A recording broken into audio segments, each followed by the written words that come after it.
بسم اللہ الرحمن الرحیم حامدا و مصلیا و مسلما اما بعد۔ محترم ناظرین، آپ کے سامنے گزشتہ کل حضرت عبداللہ بن عمر بن حزام رضی اللہ تعالی عنہما کے فضائل بیان کیے گئے۔ آج آپ کے سامنے ان کے صاحبزادے مشہور و معروف صحابی حضرت جابر بن عبداللہ رضی اللہ تعالی عنہما کے فضائل و مناقب پیش کیے جا رہے ہیں۔ آپ مدینے کے رہنے والے، خاندان خزرج سے تعلق رکھتے ہیں۔ والد محترم کے ساتھ مدینۃ المنورہ حاضر ہو کر مشرف باسلام ہوئے۔ جب اللہ کے رسول علیہ الصلاۃ والسلام نے ہجرت فرمائی تو مستقل اللہ کے رسول علیہ الصلاۃ والسلام کی صحبت میں رہے اور آپ کے سے قریبی تعلق رہا، لیکن چونکہ کم عمر تھے اس لیے غزوہ بدر اور احد میں شریک نہیں ہو پائے۔ آپ کا شمار اجلہ صحابہ کرام میں ہوتا ہے۔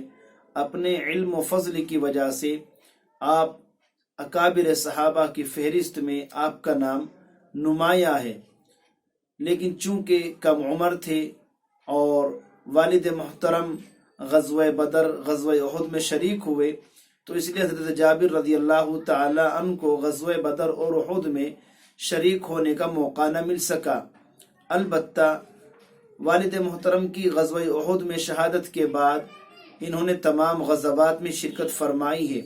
اللہ کے رسول علیہ الصلاۃ والسلام کے بعد تقریباً 19 غزوات میں شرکت کی ہے، کثرت سے احادیث نقل فرمائی ہیں۔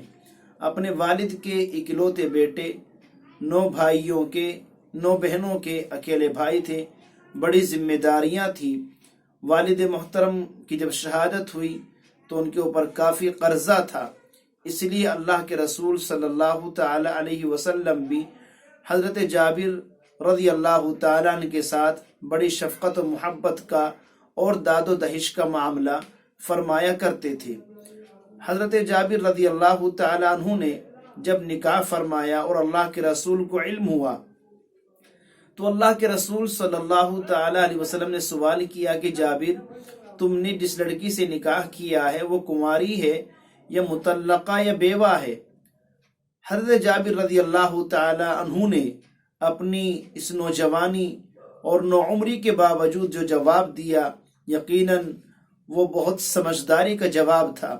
فرمایا، یا رسول اللہ، میرے 9 بہنیں ہیں اور میں نے شادی کنواری عورت سے اس لیے نہیں کی کہ وہ میری بہنوں کی دیکھ بھال نہ کر سکتی تھی، میں نے اسی لیے سن رسیدہ عورت سے شادی کی ہے تاکہ وہ میری بہنوں کی دیکھ بھال کر سکے اور ان کی تربیت اور پرورش کا صحیح سے انتظام کر سکے۔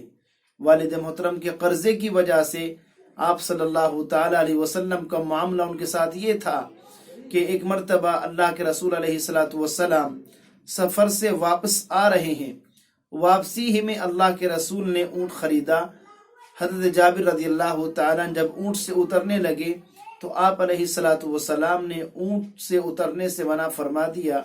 وہ اونٹ انہیں کو ہدیہ کر دیا اور قیمت بھی ان کو اسی رات میں ادا فرما دی۔ حضرت جابر رضی اللہ تعالیٰ فرماتے ہیں، اللہ کے رسول صلی اللہ تعالیٰ علیہ وسلم نے اس رات میں میرے لیے 25 مرتبہ مغفرت کی دعا فرمائی ہے۔ اللہ کے رسول علیہ الصلاۃ والسلام سے احادیث نقل کرنے کا، سننے کا بچپن ہی سے شوق تھا۔ تقریباً 1540 احادیث انہوں نے اللہ کے رسول صلی اللہ تعالی علیہ وسلم سے نقل کی ہیں، اور احادیث کو سننے کا، نقل کرنے کا اتنا شوق تھا کہ ایک حدیث کو حاصل کرنے کے لیے اور اس کو پانے کے لیے آپ نے باقاعدہ مدینہ طیبہ سے مصر کا سفر فرمایا ہے۔ اللہ کے رسول علیہ الصلاۃ والسلام کے وصال کے بعد مسجد نبوی میں حضرت جابر رضی اللہ تعالیٰ عنہ کا حلقہ درس لگتا تھا، جس میں بڑی تعداد میں طالبان علوم نبویہ شریک ہو کر اپنی علمی تشنگی کو بجھایا کرتے تھے۔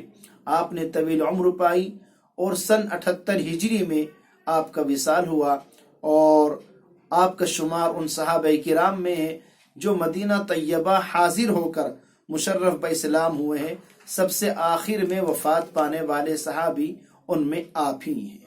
یہ ہے حضرت جابر رضی اللہ تعالیٰ عنہ، 9 بہنوں کے اکلوتے بھائی، اپنے باپ کے اکلوتے بیٹے، اور اعلیٰ درجے کے بڑے فضائل و کمالات والے صحابی ہیں۔